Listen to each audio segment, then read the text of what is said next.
Papa, baba, mbote na bino, sango malamu ya moyo omoni na mesa, ba visa kili, wenze ya ba visa nde agence Smart Consulting, bosa na biso confiance na $500 ya pamba, ozo matavion, ozo kende Turquie, tembeza te bino bozo mona, ba visa ya moyo itandami, kutu mususu ezo ya deja ba visa ya moyo, awa tozande na lizi ba ya ba visa, boya ebele bosa na biso confiance, na $500 ya pamba na Smart Consulting au Keno Turquie.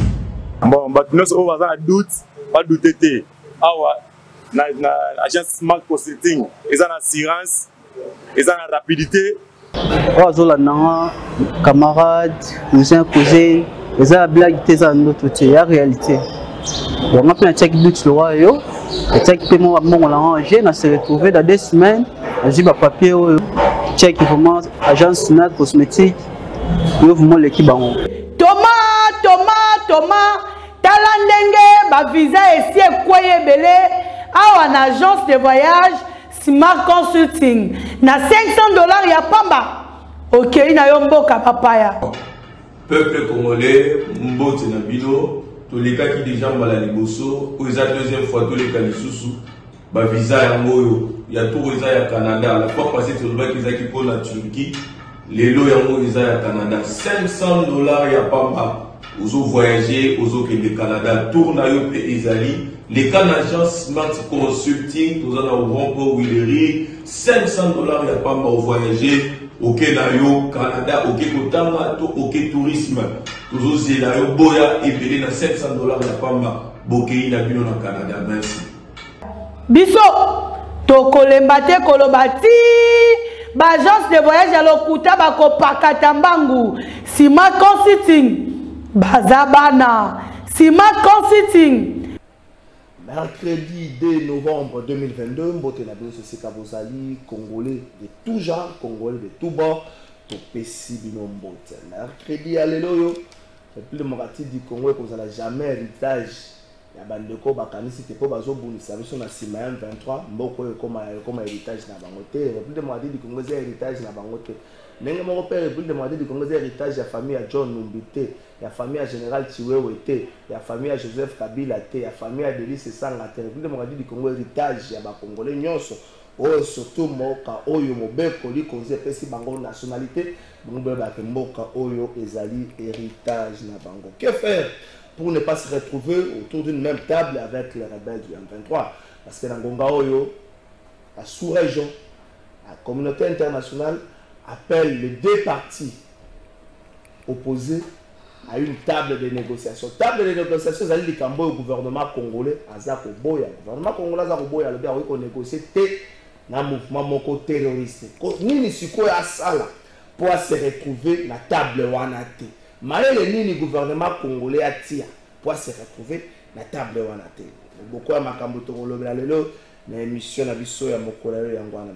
Qui pourrait être à la tête de l'initiative oyo ko sangisa na mesa moko ba congolais ba leader politique nyonso mboka na biso pona autour la question ya agression à la République démocratique du Congo. Na nyaza na tête ya initiative wana.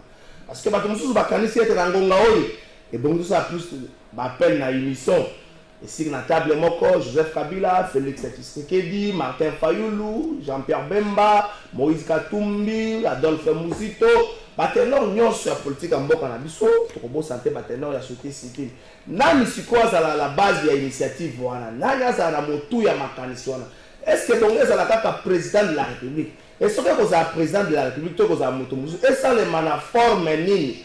Beaucoup de Congolais craignent que ceux qui ba politique ba kutani ba société à moi 2 3 regroupement société civile sur la mingi na partage ya pouvoir mais l'urgence s'impose. Est-ce que bon que na ndenge wana to pe ko benga batu nyonso na table moko benga ba na table moko na za initiative wana to ko lobela yango na émission na biso ya mokola lelo na lokasa ya basango. Assemblée nationale a déclaré qu'irrecevable les projets de loi de finances exercice 2022. Le Premier ministre a même qui semaine passée, le Bazonga qui pour la mituna ba député à l'Assemblée nationale déclarant recevable le projet, ils allaient estimer à plus de 14 milliards. Renvoyer en gros envoyé plutôt la commission avec le Sénat pour la seconde lecture. Dans le cadre de la Sango et ministre de la Défense, chef d'état-major général, il y a des députés dans la commission de la défense et sécurité, qui a mené la question d'agression à la République démocratique du Congo. Dans le cas de la Sango, bandeko enseignant, donc vous être dans le ministère de FST, dans l'accompagnement technique, il y a un concours, plutôt dans l'accompagnement, il y a l'Agence française de développement, où ils allaient s'employer pour résoudre les camps, où il y a mise à retraite, il y a un enseignant, le 31 août, et pas dans le ministère de la Finance, il y a le ministre de la FST, il y a l'Agence française de développement, et puis il y a le ministre de la Finance, qui sont là, qui sont enseignants, la retraite, qui sont une image, tout à l'heure, on a invité aux amis, ça, une émission dans l'histoire, mais avant de présenter, on va inviter à préférer. Donc, il y a une régie, total à combiner, image au Mibale, image à Liboso, les alliés dans Monga Fula, côté on a le campus, le campus Monga Fula, on a l'autre tourné, le ministère des Sports, peut bateau baza organiser G à francophonie. N'est-ce pas au moins pour réhabiliter un gros athlète va revendre, on a nzela pour réhabiliter. Nzela na athlète bando que nzela ni bakobando baloka na campus lengeni. Nzela za côté vous za moi passe. Ngana kenda yokuna nzela za moi passe. Donc pour réhabiliter ba homme, c'est vrai. Na bo bongi ça peut nzela ici on peut ça mutavani bo. Ba nso ba koyabona mais ce n'est pas la bongo so ka cheba zo ka sur la pomme. Sur la siko biso za cheba solo akangiso solo azoyoko. Moi cadre pe bato moi bato bazala zinga na bo akato ba ngobota la geste ya papa Michel moko notable à quartier Ngafani na Monga Fula la geste à sala qui pour permettre na bandeko ya koto kuna batambo ya kimia surtout ceux qui mbule beti to kotala pe directement image ya FST na ministère ya finance et c'est quoi le ministre FST ministre finance pe na bandeko agence française de développement bakutana ki pour kotala ndenge nini ko assurer retraite moko malamu pour na basenya. C'est parti.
Pona kopesa encouragement na ndeko na biso oyo akanisi esika oyo nga moko nazaki victime ya esika oyo donc nasepeli mingi ndenge namoni a fournir ba effort pona kolongola obstacle nyonso ezalaki awa kombo na Nzambe ekumisama. Fatibe Fati Yaka Fati Yaka Fatimela ya mboka oyo ba permettre que musalo esalema bakumisama pe tobosa na bango te.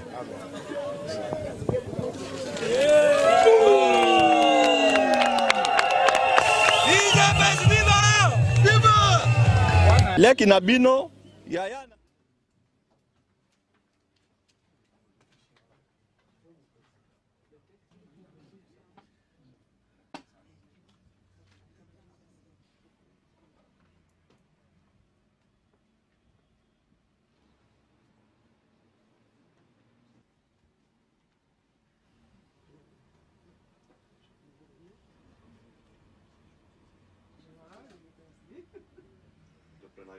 simplement, mais le PME, notre économie, à la création d'une ville, si pas toutes les 33 villes, dans l'enseignement qui était sur le boulevard, c'était sur mieux vaut la fin d'une chose que le commencement. La construction de salles de classe, 5 centres, pour la parole. Laissez quelques mois dans nos bureaux, quand je vous avais mission d'enseignement-apprentissage. Ensuite, on va passer donc à l'étape... Au caméraman et au photographe de se déplacer.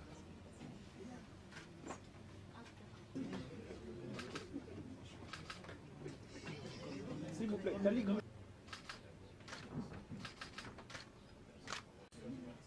reçu la notification des agents, co-agents partenaires.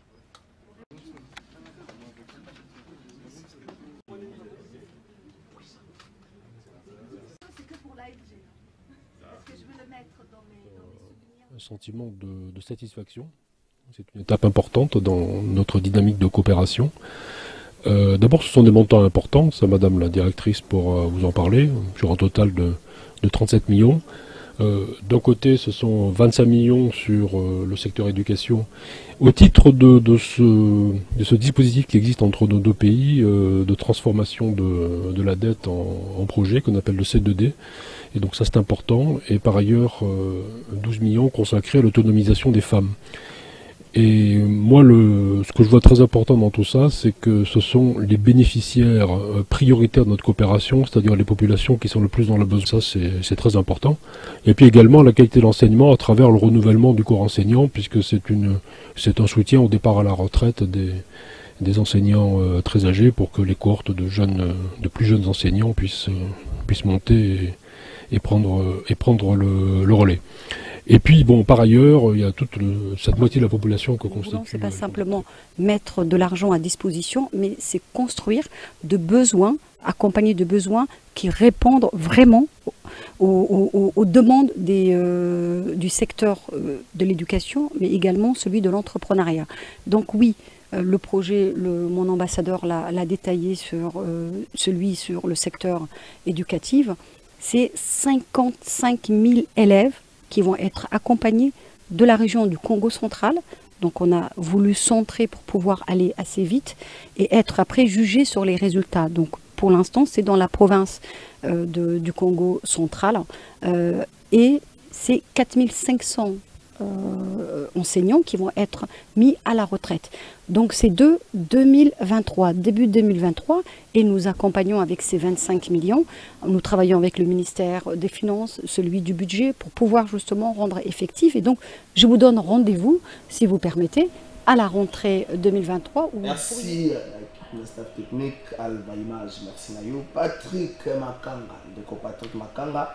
Azali moko ya ba communicateur ya AFDCA ya Modeste Bahati Patrick Makanga azalaki enlevé moko la lobby vers 21h andaki azalaki kozonga na ndako na si soki naza na information malamu c'était sur Willery azali na kata voiture na ye na chauffeur il semblerait plutôt que cortège moko ezali koya mais cortège yango ebika nde bato batambola na cortège akota na gauche mabeyaki na droite malabe asala boye bango bazali na bane na bango mais pendant que bato wana baosalaka ba zigzag na bango na nzela esali ke Patrick Makanga s'est retrouvé na kati ya bavecule ya cortège batelema bazwa ye bakenda na ye ti sikoyo esika azali ezoyebana te telefone na ye batelefone na ye mpe eza koleka te Patrick Makanga topesi yo makasi tenir lokola Lumumba tenir lokola Simon Kimbangu.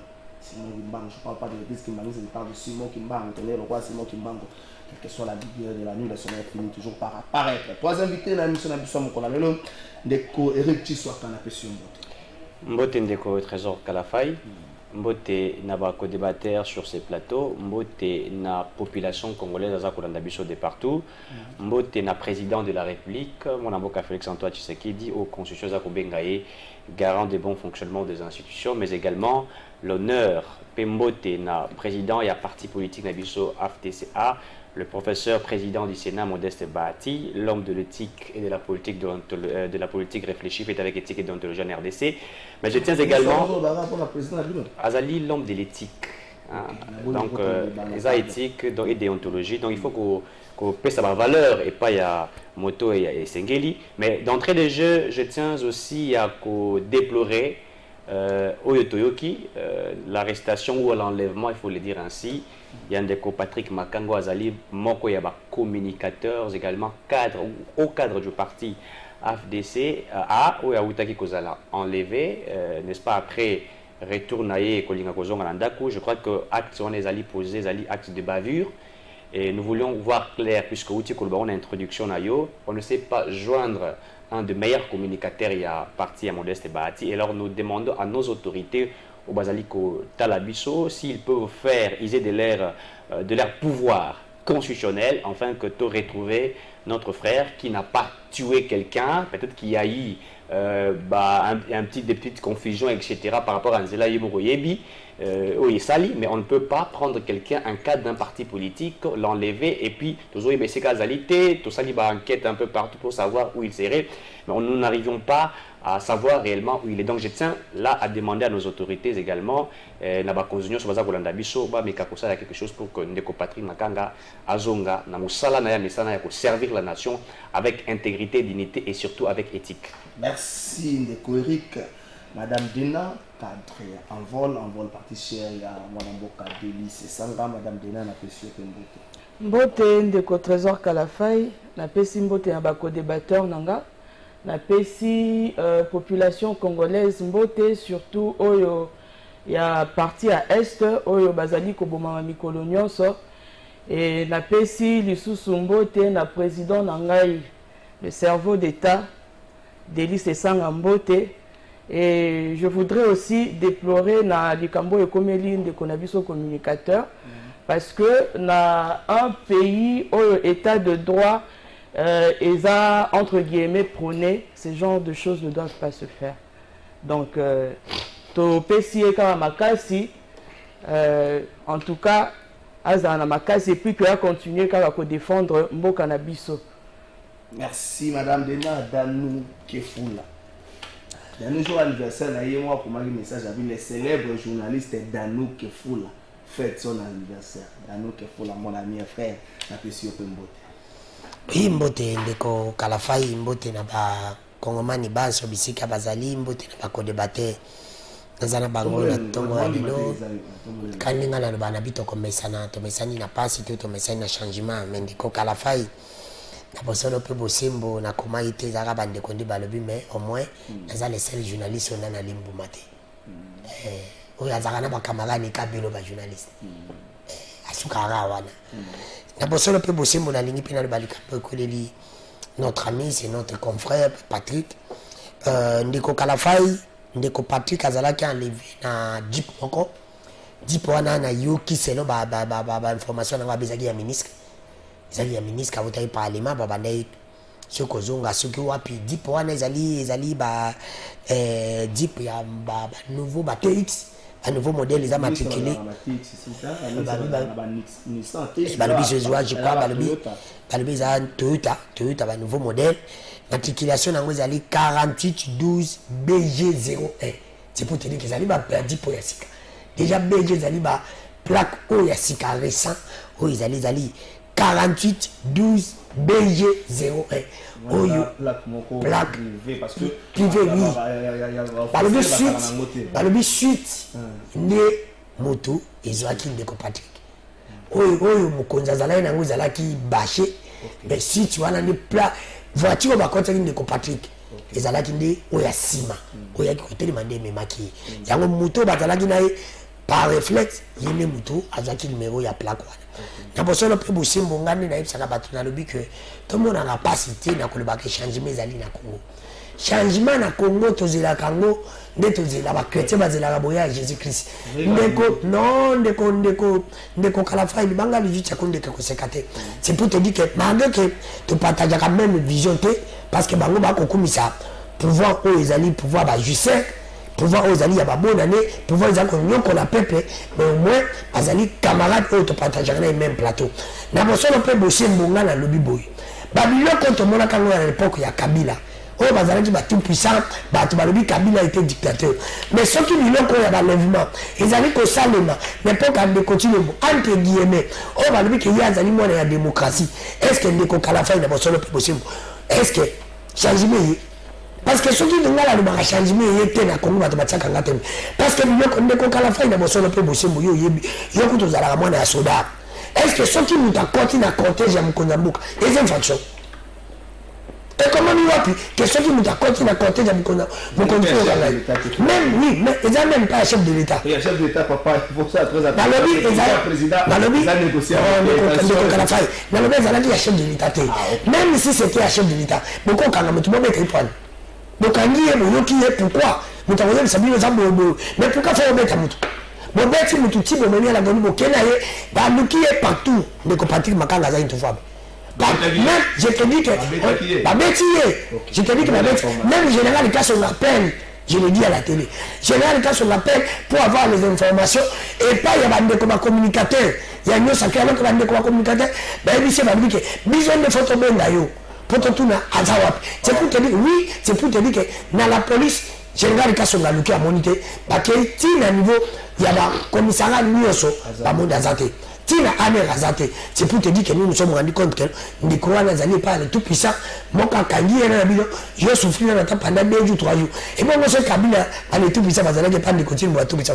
Changer mes arabes. Merci, Daniel. Mais ça, il déjà dans le régime. Merci, on a besoin de makanga azotala ka soka tala biyo fane na fadi bachelie makolo bachelie na se achelie makolo nani ya commission nzambe na qui t'a fait Dieu le baki muse si nous avons la comportement pour nous bokangi papa ozotela mate ndeko na ngai kikaya bili karuga bimaka batami na masuma batami ozotela mate tu as le comportement de se faire passer pour un Dieu bon sang il y a encore des Congolais qui se comportent ainsi. Oh Nzambe, tu as pour ça unité, tu as pour ça division à la tête. Est-ce que le fait que Vincent Karega a l'ombo cannabis et qu'on change le komoko na kati agression oyo to ememi mongongo na biso que la voix de la RDC et yokana et pas la communauté internationale pas bande ko na te basé kondima implication à Rwanda na agression à la République du Congo. Merci. Non, mais encore une petite chose, mais on a dans 2 minutes. Et oui, changement, je peux appeler ça dans un pourcentage. Même dans les pays, c'est un processus, même dans les pays où la démocratie règne, les enlèvements existent, les tueries existent, mais ce sont des choses que nous sommes en train de déplorer. Et nous y travaillons. Pourquoi ça n'a été qu'en Afrique, tu dois aller voir oui, ça n'a été aux États-Unis. Alors ne pensez pas que la situation est commune de Wanabis, parce qu'il fait partie de notre parti politique dont nous déplorons tous que non, il n'y a pas un changement. Non, il y a un changement et les changements, ils allient processus. Là, je vais cadrer. Alors, Vincent Karega, ambassadeur à Rwanda, dans la République démocratique du Congo, le gouvernement par le président de la République, n'a pas autorité, nous sommes à Sepeli, au Benganaye, il faut le dire ici, dans le Cannabis, suite, il y a insécurité. Je crois que nous avions remarqué, comme tous les Congolais, que... Non, mais écoutez, mon Kolbake Kobengana, Vincent Karega, déplorer l'insécurité et Yébana, où il s'agit changement. Je crois qu'on dirait que nous disons une chose et son contraire, puisque nous sommes dans un processus. Processus, il y a maintien, il y a paix, il y a stabilité dans la partie est de la République. Le président de la République est le garant des bons fonctionnements des institutions. C'est-à-dire que jouer un jeu important, notamment vous vous rappellerez avec toutes ces diplomaties ou sa diplomatie à mettre en place, afin que tout assurer et pas la population d'Abisso, n'est-ce pas, la paix, mais également des réformes au niveau de l'armée. Alors, dans le niveau de la diplomatie, si aujourd'hui le gouvernement congolais a essayé, pas essayé, mais a chassé Vincent Karega, en fait c'est décision prise suite à des choses que nous avions faites comme des recommandations au Rwanda ou à cette fameuse communauté internationale, afin que tout régalier paix à l'est de la République et que nous n'avions pas retrouvé, c'est-à-dire bien des causes, et agissant comme un État souverain, un État qui est régi des textes, un État qui est régi des lois, et donc nous avions pensé il y a qu'à remettre ces messieurs. En fait, c'est une réponse d'une manière diplomatique. Et d'ailleurs, vous vous souviendrez que je crois dans le Conseil de sécurité des Nations Unies, il y a quelques pays qui ont déploré, bien que non nous avons salamité pour le baron officiellement, mais il y a quelques pays qui ont, notamment la France, les États-Unis et les autres nations, qui ont déploré le comportement du Rwanda vis-à-vis de la République. C'est-à-dire que nous sommes dans une voie de force. Et pour rappeler, 30 secondes, pour rappeler, vous avez dit que le trésor Kalafay, les gens pensent que Considérez sa guerre, ils ont eu la baguette magique. En fait, c'est un rapport de force. Là, vous devrez noter, même dans le principe des relations internationales, le rapport de force existe. Le cas, par exemple, la PCI, par exemple, il y a Russie et Ukraine. Vous vous souviendrez que l'OTAN et l'Ukraine va bombarder le pont Crimée, où il y a Russie, n'est-ce pas? Et après 48 heures, la Russie répond également. Il y a qu'à bombarder 4 villes. Il y a Ukraine, notamment le Kiev et certaines villes, etc. C'est-à-dire qu'en relation internationale, on appelle ça des rapports de force. La guerre, quand elle commence, on sait quand elle commence. Mais quand elle finit, on ne sait pas. Donc dire que c'est une faiblesse, comme certains prétendent, je pense qu'il va là pour ignorer certains principes. Il y a guerre également, certains principes, il y a relations internationales où il y a droit international. Merci Eric Tshisoaka, Madame Dena. Est-ce que le fait à Robengana Vincent Kareka est un signal fort? Est-ce que ces gestes posés par le gouvernement congolais fait entendre notre voix, surtout dans le bateau Oyo, dans la sous-région ou encore dans le niveau international, où il y condimenter l'implication de Rwanda dans l'agression? Est-ce que le geste est mis Mongongo à l'école? Non, répondre à la question, non, mais avant, je voudrais d'abord recadrer dans Makambo Ndeko Lobby par rapport à l'enlèvement. Dire que enlèvement, bon, il y a des avancées parce que enlèvement et ça, la Makarabambo Kanyoso. Moi, je changement. Oui, d'accord, il y a eu changement par rapport à avant, Nasiko, on ne sait pas quel changement il y a eu.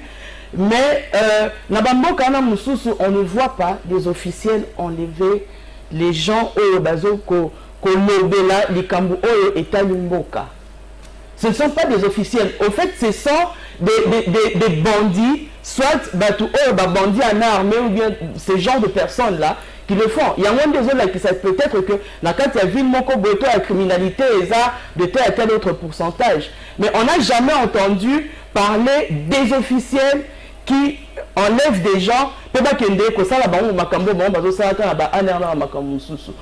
avons vu comment les officiels se comportent. Mais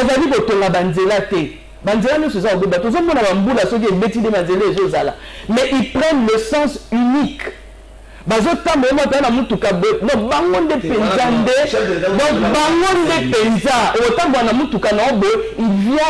dépasse, il fait des dépassements bizarres.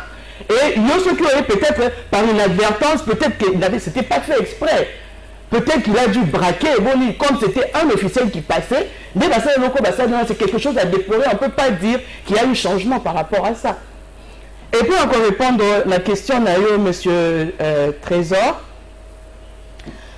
il y a un peuple, le peuple est souverain. Ceux qui est et salami ou bien et là comme abbé salama na sens ya gouvernement to ma comme dingo les cas na gouvernance ya mboka peuple il faut attelema. Rappelons-nous que le peuple a tellement kako na likambo oyo ya Karega oyo que ba expulsé. Combien de Congolais avaient été arrêtés pour ça? Combien de Congolais? Le gouvernement d'aujourd'hui, je ne sais pas moi quoi, ils prennent toujours des décisions en retard. Donc, Bango Bazaka Maïe n'a pas de conséquences. Alors que le gouvernement doit être prévenant. Et nous, quand on a toujours dit que il y a que ça là, il y a que ça là, prévoyant, il faut être prévenant à Makambo Bino Bozadi pour ça là. Et ça fait que quand vous voyez que vous êtes en train de courir, n'a pas de conséquences, c'est alors que vous avez la décision à la va-vite. Il y a un autre bas que décision ils ont mis en retard. Ils ont mis en retard. Notre peuple est tué. Dans Estamboka, ceux qui ont que salami, c'est vrai que salami c'est une bonne chose, mais reconnaissons que cette chose a été faite, cette décision a été prise en retard. Maintenant, voyons s'ils ne seront pas bloqués encore après. Parce que bon, décision, après, bloqué, ils ne savent plus quoi faire après. Attendons voir ce qui va se passer par la suite. Merci. Pour Madame Dena, une bonne décision, mais prise en retard. Pour Eric Tshisoaka, c'est un signal fort. La guerre, ici, le rôle a filmé.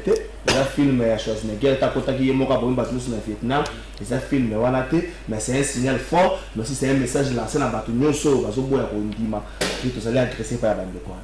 Mais si ndeko trésor à la faille, avant qu'on t'aille faire na ma biscuit mon kofane na de bondi, ils allaient problème bande ko le kana. Kati ya sine DG ya sine lo bakangi. Ndeko trésor à la faille c'est lo basuk sinanga banquette na sali. Na koki ko ya na TVT na côté la DG ya sine na résidé parce que ba boma bila kabila ba boma bila ya ndeko chilongo. Mais DG ya sine lo bakangi ndeko trésor à la faille ils allaient à Chanima. Je te le dis, yo kana ibisa onde ko kala fai. Balobi ezali na gestion na kati. Je dis bravo. Mais comment DG Asnel? DG ya na iba zalaki na ya komi DG. Alors que baba ne ko gérer ba ibi bon so ba iba omi balé. Ce qui déjà ba ne ko gérer bien, pourquoi DG a démissionné à l'époque?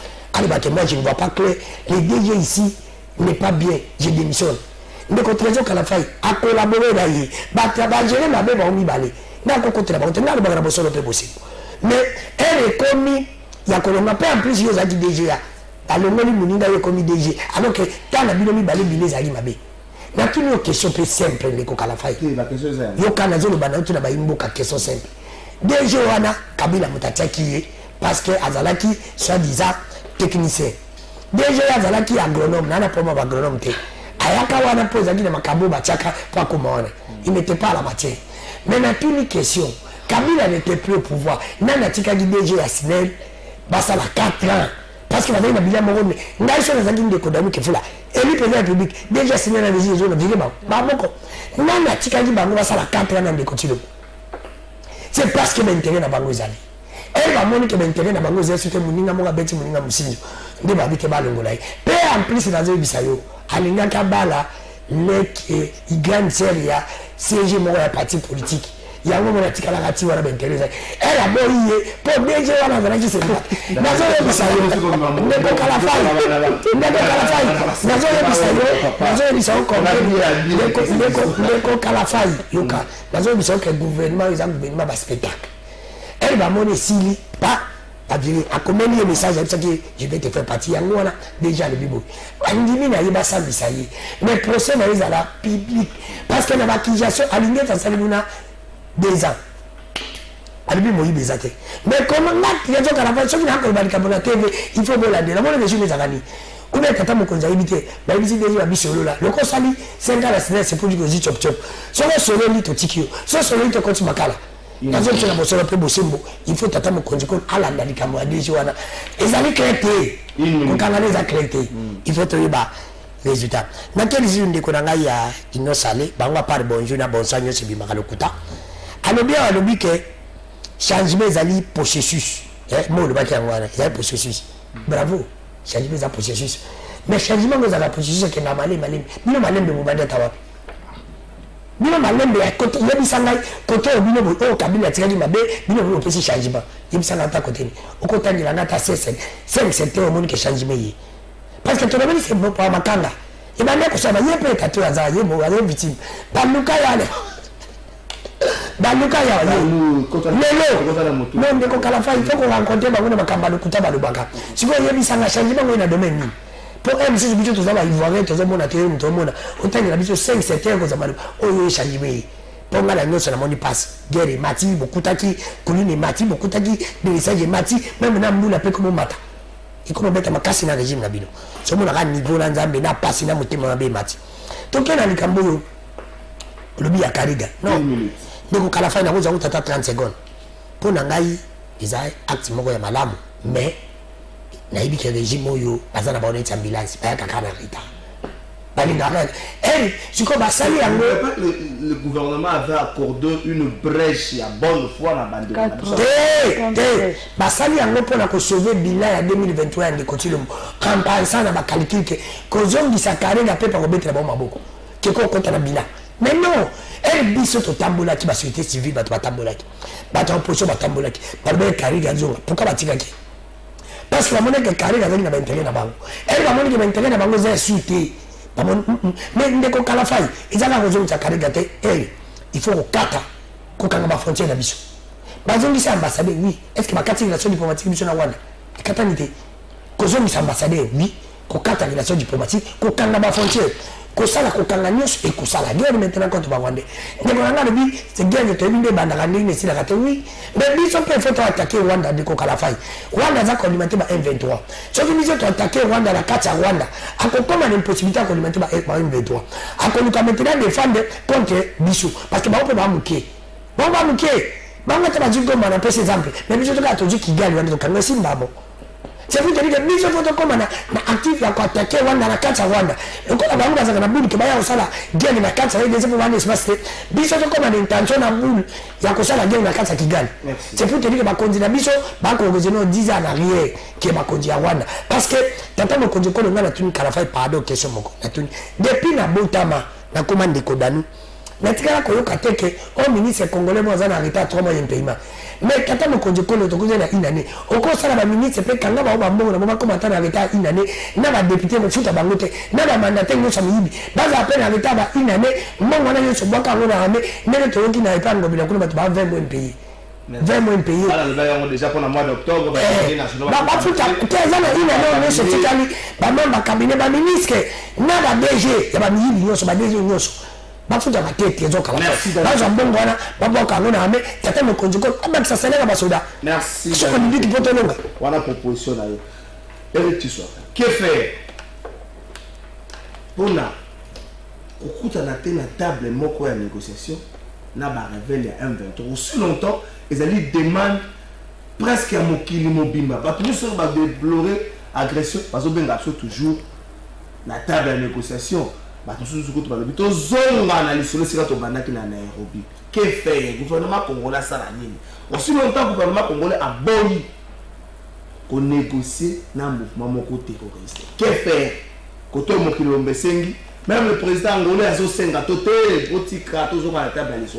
Côté le président de la Congolais, la vitesse qu'on conduit qu'on soit là-bas, tout ça la nini na phase. Très bien. Je vais répondre un peu à madame. Voilà. Les officiels n'arrête pas directement, même dans les pays organisés à monde, c'est toujours d'une manière indirecte. Il y a des enlèvements qui existent. Même dans le service de sécurité aux États-Unis, quand on sent que le président est en danger, je vous rappelle, je crois aux États-Unis, mon amour à mon avis, président, je crois George Bush, si ma mémoire ne me trahit pas, il a perdu son âme, puisque les services de sécurité pensaient que cet enfant allait Je déplore ce qui a été fait avec notre frère. Tout ça, changement, mais dire que c'est là et démontre à suffisance qu'il n'y a pas de changement, c'est faux. Le gouvernement devrait être prévoyant. Certainement. Je crois que même prévoyant, ça veut dire c'est une sorte de planification, une sorte de avec une vision anticipative. Exactement. Mais je vais vous dire une chose, madame. Quand on est, il y a une différence entre un homme d'État et un homme politique. Un homme politique, nous sommes là, nous réfléchissons des fois avec des émotions, puisque le peuple a reçu sous pression. Un homme d'État ne réfléchit pas avec émotion, avec une réaction épidermique. Un homme d'État doit regarder à gauche et à droite avant d'agir. Doit réunir tous les paramètres possibles avant d'agir. C'est pas parce qu'on dit prenez Karega, chassez-le, et qu'on prend Karega, on le chasse. Un homme d'État n'a pas de réaction, comme nous appelons en français, épidermique. Ça n'existe pas. Est-ce que c'était en retard d'expulser Vincent Karega? Est-ce qu'il fallait le faire bien avant?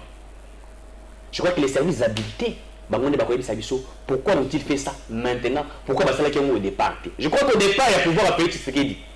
Le président avait privilégié la voie de la diplomatie, qui est une des voies, même en relation internationale, une des voies de paix, que la voie de guerre. Oui, la guerre, on peut la faire. Certainement, les gens perdront leur âme. Certains Congolais Barokoya, certains Rwandais tomberont. Nous sommes prêts pour la guerre. Mais avant la guerre, nous nous sommes dit quoi? Mais vous voulez aller en guerre avec l'armée infiltrée? Nous parlons d'une infiltration, madame. Les Rwandais qui sont cette armée. Vous le savez. Nous parlons d'une infiltration, mais cette infiltration ne date pas d'aujourd'hui. Depuis 94, depuis 97, l'entrée des AFDEL. D'ailleurs, c'est pourquoi Félix Tshisekedi, je vous informe, avec la loi de la programmation militaire, il faut que tout ça la bitumba. Oui, vous avez raison. Mais avant de faire la guerre, qui va les combattre? Vous allez envoyer les Rwandais les combattre vers Rwandais.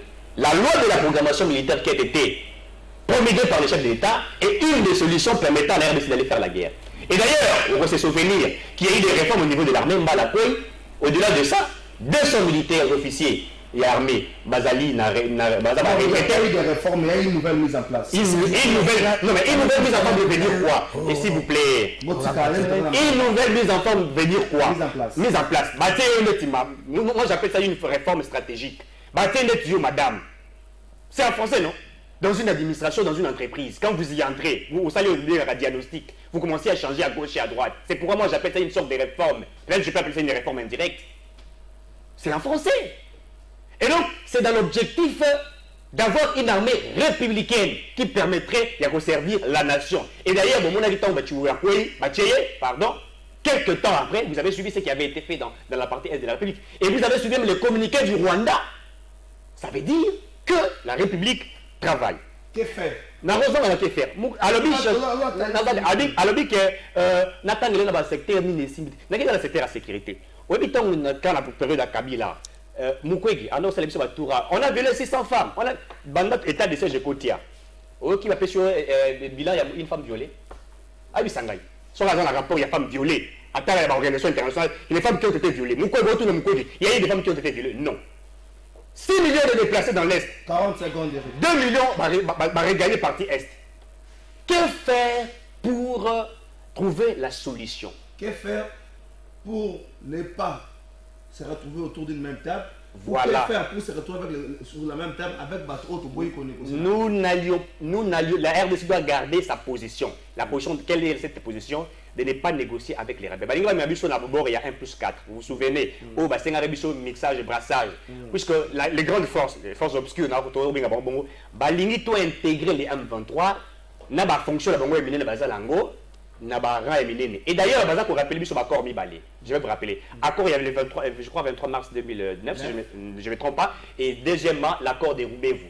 L'accord des Roubaix-vous, dont il y avait des Kabila à l'époque, au Bassignaka, que le Rwanda, l'organe va contrôler les 9 pays, va contrôler la frontière à Bissau, n'est-ce pas? Va gérer Amou, etc. Donc, je pense que nous devons garder notre position, mais également nous préparer pour faire la vraie guerre avec des patriotes. Merci. Madame Denan, est-ce que nous sommes pris au piège? Non seulement à agresser en Abisso, mais à la communauté internationale. Parce que la RDC dit haut et fort que Batu Oyo, Bazali mouvement terroriste. Donc il faut négocier la banque. Même les États-Unis ont négocié avec les terroristes. Mais la banque non, il faut que zonga na table de négociation. Est-ce que nous sommes aujourd'hui pris au piège par rapport à la communauté internationale, par rapport à la Bateko Oyo, Bazali ko agresser Bisso? Être pris au piège, moi je n'arrive pas à mieux cerner cette façon de dire, parce que normalement, dans un pays responsable, lorsqu'on tue Batu Nayo, lorsqu'on tue peuple Nayo, tu ne peux pas attendre que le sang soit versé pendant plusieurs années pour après chercher. Les négociations, déjà Babanda, ça va faire combien d'années qu'ils ont commencé à négocier? Ça va faire combien d'années Babanda qui n'a pas accord na bango? Bango moko est-ce que bazo monate kezo ko aboutir te. Tant que bazo ebisabino que Delis Esanga a cerveau d'état bozo lobake OK mais ça va faire plusieurs années maintenant que Delis Esanga zo lobalikambo. Bango moko bazo lobake oye aza c'est lui ndé mutaza garant de la nation qui prennent des bonnes décisions parce que jusque là nous avons vu que ba décision non soit zo et ça ba décision moko oyo et zo kocha population na place na yangote. Quand ils parlent de l'armée républicaine, pour avoir une armée républicaine efficace, il faut d'abord leur doter en logistique. Pendant plus de 4 ans, ils ont toujours dit que oh non, embargo, embargo, et tout ça. Est-ce qu'ils ont quand même eu le temps de répertorier armes on a les sur le terrain, en Mboka, où ils éparpillés partout dans la RDC? Est-ce qu'ils connaissent nombre d'armes autour de Mboka? Bon, armes au bango bazana ngo ko bobi ke embargo eza bana s'occuper à neni nyango ana. On peut dire que na ba munitions nyonso bazo za nango ba ça la recyclage ba munitions. Comment ils font pour se procurer ba armes wana? Et pourquoi ils ne peuvent pas faire un peu plus d'efforts pour na ko doter armée na logistique moko oyo eza descente pour na ko booster ba assaillants wana hors d'état de nuire. Et puis pour la cause na armée moko républicaine eza efficace, il faudrait formation moeza adéquate. Ça va faire combien de temps? Cycle non, il y a pas formation, il y a pas militaire, na biso et ça nini. Parce que on se tourne les oh non, et ça secret mon militaire, et ça secret mon stratégique qu'on ne peut pas révéler et tout ça. Mais qu'est-ce que vous devez révéler, qu'est-ce que vous ne devez pas révéler? Attention, vous révéler, il faudrait quand même que tout le monde a mis ça là sur terrain. Rémunération na bango, ils n'ont pas une rémunération digne. Ça, personne ne peut me le contredire. Baza kuna bazo zanga biloko akolia, bazo zanga batenu, bazo zanga ba munitions, bazo zanga biloko ananyo sotuana. Qu'est-ce que Tshilombo dit par rapport à Yango? Après, il ira, oh non, c'est pas de son ressort, il faut battre la ministre de la Défense, il faut battre la boue. Il est toujours là en train de se plaindre. Ce que nous voulons, c'est qu'il passe à l'acte. L'armée, il y a des priorités pour Nabiso Naminito, parce que la population Nabiso est au Koufa. Pour prendre une décision, vous dites que non, ce qui est pour réussir, il faut que un homme d'État, il faut qu'il prenne son temps et tout ça. Mais ce que vous oubliez, mon très cher, c'est que vous ne pouvez pas étendre votre mandat à 10 ans. Vous avez un mandat de 5 ans que vous devez bien utiliser. Ce n'est pas à 4 ans aujourd'hui que vous allez venir nous raconter que oh non, il faut qu'on prenne notre temps. Depuis que vous avez commencé à prendre votre temps depuis 2018 jusqu'à aujourd'hui, en tout cas, nous n'avons rien vu de concret. Cherchez à libérer notre peuple. Donnez-nous une armée digne de ce nom. C'est ce que nous voulons. Merci Madame Denadano. Est-ce qu'il faut tout négocier avec M23 mokili mobile mais au senga na biso et si faut to négocier na bango to ko négocier na bango nini to négocier na nani na M23 to na tata na ye na mama na ye Rwanda na Uganda. Est-ce que tu as tenu aux prises au piège tant biso to ko fungola fait c'est le fait to négocier? Est-ce que tu crois été na piège ya bandeko balula kamboka na biso sans pour autant baloba?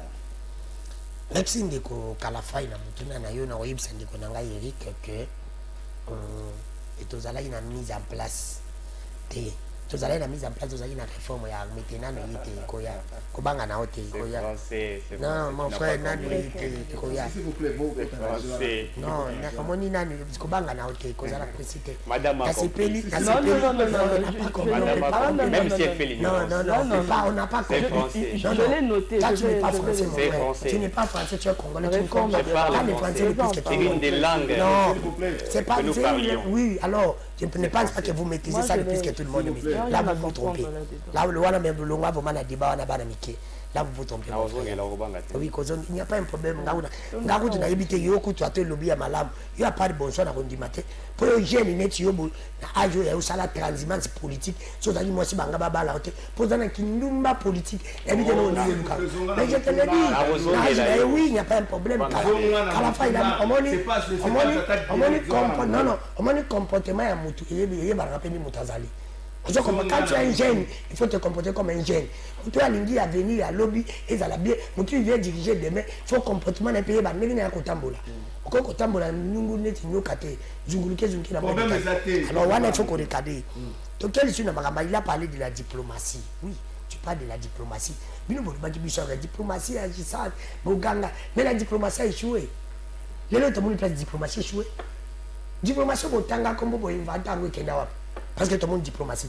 C'est pour te dire que Bino, à part Kaka Koloba, ni na le bonjour, na bonsoir, nous c'est Bino par Bino le Kouta. Elle besoin que défendre, pour défendre un décotil, il faut me défendre la Maël. Parce que Kabila va te défendre une tio. On lui vient dire, on lui papitama. Basala ou basala yoko to salinante, bakenda. Et bon, il y a tout défendre un décotil, le na mode d'état. Elle bon qu'on gère, bon, que mandat président à 5 ans. Une fois renouvelable. Quand ça la première mandat, ils allaient résulter à deux. Pendant que ça la deuxième mandat, ils allaient résulter à premier mandat. Quand on fait ça, le deuxième mandat, résulter à premier mandat, ils allaient. Mais je trouve que j'ai mis par rapport à 5 ans. Dans 5 ans, nous nous sommes rendus compte que ton père d'État n'a pas Pamba. C'est ça le grand problème. Mais bon, quand j'ai le Congo par rapport à 10 ans, mais bon, j'ai le Congo par rapport à 5 ans. C'est là où le grand problème. Tout ça qu'on ça l'évaluation par rapport à 5 ans. Vous avez déjà fait 4 ans, tout le monde est 0. C'est ça le grand problème. Dès qu'on a la faille. Dans le Cambo, moi je dis non, il faut négocier dans le rapport de force. Le rapport de force, c'est l'année. Bangwana Bunandana. biso pe photo bunda ebite babenga yango ye mutaba français akoyebisa biso na courant de babenga yango communauté bana teme mo babenga ba commune ba to gagner ta commune mibale ya Rwanda to yebisa bango soki botiki bunda gana biso pe totiki soki botiki ta biso to ya to gagner to ne pena Kigali wana kozala malade mais soki to ko négocier na position ya faiblesse parce que mboka na biso za occupé au moins que tous parce qu'à l'époque il y a Kabila nous n'étions pas respectés parce que Amé Nabiso tu es bien des alaki parce que Wande Obenase Biso à l'époque à Mobutu nous étions respectés non et c'est pas toi Wande Nabiso si hier n'est pas Kabila tous qui respecté les autres pas Wande Eric tous appels respectés dans le régime Nabango parce que changement ça va Ndeko Kalafai changement ça va Ndeko Eric ne va pas nous dire que pour on va comme la prétexte que en 2013 vous n'avez pas été occupé oui mais en 2013 vous n'avez pas occupé par Kabila en 2022 vous n'avez pas été occupé par Ndeko Tshilombo parce que changement na bomba les arabes parce que biso to lingi mutu akoya Kalafai abattre la Congo tout dans le paso sa biso guerre pour la bamidere na biso le bi ba ko sa biso guerre pour na mai na zamba oto zanango il faut to battre lango to battre lango ndeni faut to za mukonza mala po ako raisonner madame atuniye to boité Kabila boma Congo pendant 18 ans il a détruit le pays mais lelo buti ya soda ka o Kabila tika teni ya soda ka o Kabila minduki ka o Kabila tika mais to za ki na mbango pour Kabila mais pourquoi pas bino pe bosombité bino bolobi ke bana ba voisin baza bino kutu boza politiquement makwa za la camarade na bino mais pour la nité bo kei bo le kata à partir à Macron boso mata minduki ya ko batama c'est ça le grand problème mais est-ce que embargo pe kisi batu ba génie na biso ba créer minduki ce qui n'a pas sanité msoko le belango za journaliste mo investigation à l'époque en Kabila bando sa minduki na ba musée bando créer est-ce que batu mayele na Congo basili batu mayele ba comme ka ba pasteur ou comment ou ba comme ka ba comme ça ba ko fanda te ke ba créer minduki ni Ndeko Tshilombo masali o to benga na continuité de l'état na armée yango nga na ebisi na bibo asala so ba projet à 145 territoire te bande ko eri ki ba ko yiba ba mbongo wana aza mbongo yeso ba projet wana aboka una armée asala armée na biso koma makasi apesa ba soda na biso salaire à malamu Ndeko Kalafai soda Kenya suka bande oza $1500 oza su que si ba tie soda na biso $1500 ta $1000 ba tie na ba condition ya malamu na camp ba PC ba matériel est-ce que Ndeko Rwanda na Burundi ba cancel Kabila tika biso 8e les to comme 11e bon ba cancel. Merci Dano Kefula, merci Dano Kefula. Un message à Bandeko, bonjour Trésor, Likambo ya Rwanda ici la kate pona nindi baluka nanu Kabila po yepe aza mwana ya mboka Congo Jedoi Lenda. Bonjour Trésor, lelo musala ya batu ya Union Sacrée komika ka ko enlever batu nyonso mais bazaka ka ndenge moko na Kabila. Bonjour Ndeko Trésor, une très belle émission débat ezali kolo makasi mais solution de ezate na mboka na bisopo nzala eleki wapi banzela ti sikoyo. Bonjour Trésor, pourquoi IDPS bakomi kolakisa vrai visage na bango bisonde bazoba rendez-vous na 2023 trop c'est trop papa Trésor c'est Feli Yumbi. Bonjour Trésor, après kozonga ya Karega peuple akomi bien bandeko ya IDPS bayebisa biso este kuna kimia ekoti c'est Jules Kabeya. Bonjour Trésor, pourquoi il faut kaka to bakisa yango moyen mususu ya kosala ezate bakonzi bapesa biso nde solution tolebi. J'ai pas compris la question de quoi ya suka. Qui pourrait être à la tête de l'initiative l'appel à l'émission au Sangisa bandeko na biso? Est-ce qu'il faut appel au président de la République? Marcel Paul a essayé de donner le go le week-end, il y a combien de politiciens à l'émission pour la question de l'Est. Est-ce qu'aujourd'hui, la question question, est-ce qu'aujourd'hui on doit plus concentrer l'énergie dans biso dans les Cambodges? Est-ce que pour ça notamment les Cambodges élection parce que l'armée bien sûr sur la table on dit bien il faut mettre plus de moyens. Pendant ce temps l'organisation demande aussi plus de moyens. Est-ce qu'il faut tout pour ça là 2 minutes pour madame, j'ai noté que des bonnes décisions, pour elle, ce sont des décisions qui sont prises bien avant. Mais je m'étonne, madame, le jour où vous avez chance comme une femme d'État, je ne sais pas sur des décisions que vous allez prendre, du coup, directement, ce sont des bonnes décisions. Madame, au lobby, il faut doter à l'armée de moyens logistiques. Certainement, vous avez raison, mais je crois que vous n'avez pas lu la loi de la programmation militaire. Je vous donne l'information, allez-y lire. L'armée est dotée de $1 milliard en l'an. Ça, il faut être informé. Madame, vous avez, j'ai dit l'armée est dotée. Je parle de la loi de la programmation militaire qui a été promulguée par le président qui a été promulgué par le président de la République. Il y a des tournées. 1 milliard de dollars l'an. Madame, vous parlez d'une formation de l'armée. Nous sommes 11e en Afrique, s'il vous plaît. Vous n'allez pas dire que les FRDC ne sont pas forts, il n'y a pas de formation. Je dis bien 11e. Statistique, ce n'est pas la République démocratique qui donne, ce sont les organisations bien habilitées. 11e. Pour réduire l'armée, on a sauté. C'est ça, communication, vous allez au SAL. Vous allez 11e. Et Rwanda, vous allez sauté. Nous avons Dani Kefoula lobby rémunération biso to kuti to pesi batenité ezali bwe nazo ko rappeler monsieur Dani Kefoula ozali journaliste je suis étonné qu'il y a même des gounas ko kamwa que makambo beta wana ba makambo rémunération musée Laurent Désiré Kabila tiki salaire à Soudan à $100 Kabila le fils aya kuti salaire atiki pe salaire à Soudan à $100 yo yebi yango feti tiseke atiki bango na $100 oyebi kamatisa ki bango attaque za moke attaque za $1 amatisa bango c'est ça les changements. Alors, je m'entends.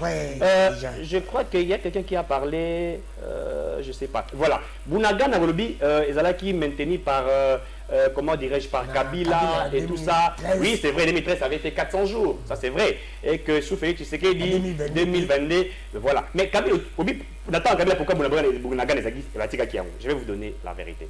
Mais puisqu'il y a eu une négociation, le 1-23 réclamé. Et Kabila accepta les accords qui ont été demandés par, enfin, voulus par les M23. Je vous ai parlé. Lisez l'accord de Roubaix, des Roubavu. Il a cédé vis-à-vis de la pression. Fati refuse de céder. Alors lui, je ne négocie pas, déposer les armes. Bakene Nakate a pris parti. Lui, je ne négocie pas avec les M23. Soit vous déposez, soit nous faisons la guerre. Et ça, vous dites que c'est une faiblesse. De quoi parlons-nous, s'il vous plaît? Entre celui qui céda vis-à-vis des pressions de cette fameuse communauté internationale et de certains partenaires politiques, et celui qui refusa de céder pour dire « je ne cède pas ». C'est ça les discours de Tshisekedi. Je ne négocie pas. Alors, de quoi parlons? Alors, qu'est-ce que nous devons faire? Je crois que c'était ça la question. Si qui peut être à la base de l'unité? L'unité qu'il faut au Sala, c'est l'unité entre Congolais. L'unité entre nous. Puisque dans la insécurité en réalité, opposition, majorité, il fallait que évidemment, mais moi je crois que c'est ça qu'il faudrait laisser, pas tergiverser, puisque pour vous les problèmes c'est Félix. Merci. C'est ça pour vous les problèmes. La guerre n'a pas commencé sous Félix Tshisekedi, madame. Vous êtes informés, vous connaissez l'histoire. Merci s'il vous plaît. Madame Dena, tout ça, vous avez fait tout ça, une minute. Qui peut être à la base et appelle à l'unité? Est-ce que nous devons nous concentrer beaucoup plus d'énergie, des moyens financiers dans l'armée pour bosser dans l'élection? Nanini dans Loba, que ce n'est pas en nommant 2 ou 3 personnes qu'on peut dire qu'on a réformé l'armée. Le chef d'état-major. Ce n'est pas en nommant 2 ou 3 personnes qu'on peut dire qu'on a réformé l'armée. Le chef d'état-major, s'il vous plaît, réformer l'armée, les alliés qu'on passait en revue armée Mobimba. Kota la nengo lobby que Ezana Batu Oyo, Bazan Kokota Nakati Barwande, Bazan Nakati ba infiltré, Bazan Nakati. Vous avez tout, Makambuno surtout. Oeza na maboko na bino, vous avez l'ANER, vous avez tous ces services-là qui peuvent vous aider à bien faire votre travail. On ne peut pas vous montrer comment faire votre travail. Vous entrez, vous inspectez, vous regardez et vous saurez comment faire pour déloger Batouana Oyo, infiltrer armée na bino. Et puis, eloko Oyo, Eza, il y a guerre Oyo, Eza na Est. Aujourd'hui, vous ne me contredirez pas que les Loyo, M23 va commis déjà dans Rutshuru au centre. Et ça à quelques kilomètres de Goma. Qu'est-ce que vous faites? Qu'est-ce que vous préconisez? Quel est Elokoana Oyo et ça pratique Oyo Binobo Pessi pour délivrer Congolais na assujettissement wana ya Batouana? C'est ça, il faudrait être concret. Papa, pardon, pour na Mutu Oyo Akoki, pour ça là, appelle il y a unité. Mais c'est lui le garant de la nation. Merci. Et biso to quitter koya wana poto lo bakio benga biso et tout ça. Et là on est là avec c'est logo papa et ça 10 secondes kaka. Et là quand Félix azo ça ils ont quoi moi na oyo azana e makasité mais alimi bitumba mingi. Siko mutona azo yaza ba paquet. Yazo baka na obeta yo mais azo nga sima. Na obeta azo nga sima mais makasi obundeza. C'est ça le point. David s'il vous plaît, David une minute na yo. À la base appel. Ndeko Kalafai, ndeko Tshilombo qui est notre président azo bossa na élection en 2023 ani Timoa Sazana Zemi. On m'a dit mais biso Kalafai na Zemi na komanga ke biso kalba Zemi zo na sibate ko bima. On va le bander élection de la 2023 élection zali toboyi na biso te enga na yoki solo pour l'élection zate 2022 ça nini ekokoka c'est pour qu'il n'y aura pas élection en 2023 par rapport à makambo to komona ndeko na Eric alobi que oh lelo amena biso za 11e oui ndeko Eric amena biso za 11e je suis tout à fait d'accord avec vous parce que vous êtes intelligent mais vous avez oublié que Kabila tikaki ame 8e so bino na 4e bo komisa 11e oh bo sali bo bebi si bo bongisi bino nde boza mabe on a vu sur le week tozali problème ya Congo zali to tiango na mutu ya ndeko Félix mais oui ndeko Eric mais problème ya Congo lobi ngalo to la tiaka ngo Kabila mbule beta Kabila to liete Kabila guerre zaki na yumio lo ba Kabila au bang élection mais guerre pena oh zana mboka na biso kuna ni na oh epara biso na kwa mutu ezande kochilombo ba bang élection guerre zana est ezande kochilombo c'est pour te dire que passe ya Congo même mbule beta kilobi na kisasa batu badindi.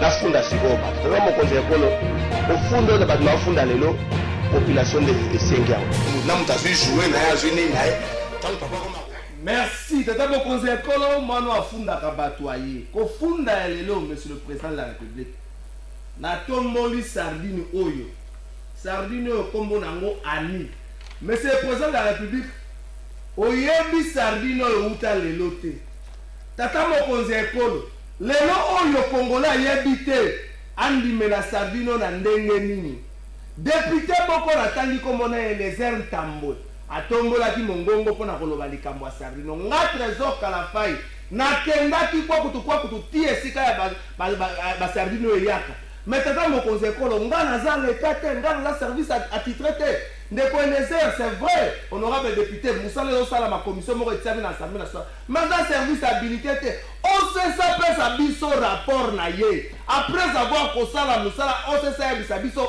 sardine oyo toliango ou pas eza ba congolais nde baza en danger na likambo est-ce que OCSA koyebisa biso biso ndenga bisa biso na makambo ya pétrole lelo alobi na biso eza mabe na tongo yesu biso eza malamu tata mokonzi ekolo wana comme le roi théâtre esobe na vie de loin tozoyeba te likambo ya sardine oyo tata mokonzi ekolo OCSA informe biso soki te na décembre komona bakino bavivi babundi mpo bayebi te sardine baleto ya malamu to ya mabe kofunda lelo esuki wa